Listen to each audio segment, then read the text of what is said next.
ng bayan, maasahan anumang panahon.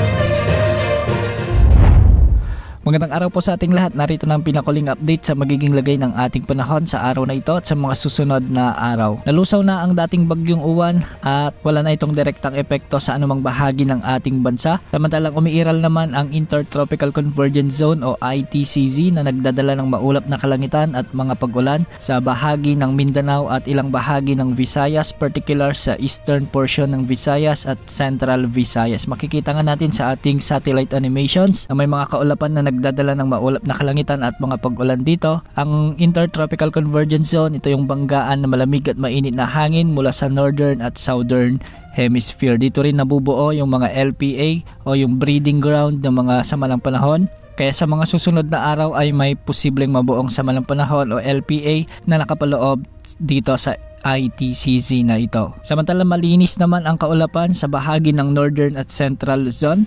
Kung makikita natin sa ating satellite animations, may mga kalat-kalat lamang ng mga kaulapan na posibleng magdulot ng mga localized thunderstorms sa ilang bahagi ng Metro Manila, sa Mimaropa, Calabarzon at Bicol region. Asahan naman ang maulap na kalangitan na may mga kalat-kalat na pag-ulan. Dulot pa rin ito ng localized thunderstorms. Sa nalalabing bahagi ng Visayas, asahan din ang mga makulimlim na panahon. Asahan din ang pag-iral ng mga minsan ay malalakas na pagbuhos ng ulan dahil sa mga may iral na severe thunderstorms. Samantala, sa mga susunod na araw, magpapatuloy ang pag-ihip ng amihan at sa mga susunod na linggo o sa susunod na linggo, posibleng magkaroon ng amihan surge kung saan mas mararanasan ang mas malamig na temperatura, lalong-lalo na sa northern at central Luzon at sa ilang bahagi ng Calabarzon at Metro Manila. Mararamdaman ito pagsapit ng Lunes, ngunit hindi pa rin inaalis ang banta ng mga kalat-kalat na pagulan at severe thunderstorms dulot ng amihan na ito. Sa ngayon, wala tayong nakikita o namomonitor na bagong nagbabantang LPA o bagyo na posibleng maging makaapekto sa ating bansa sa susunod na 3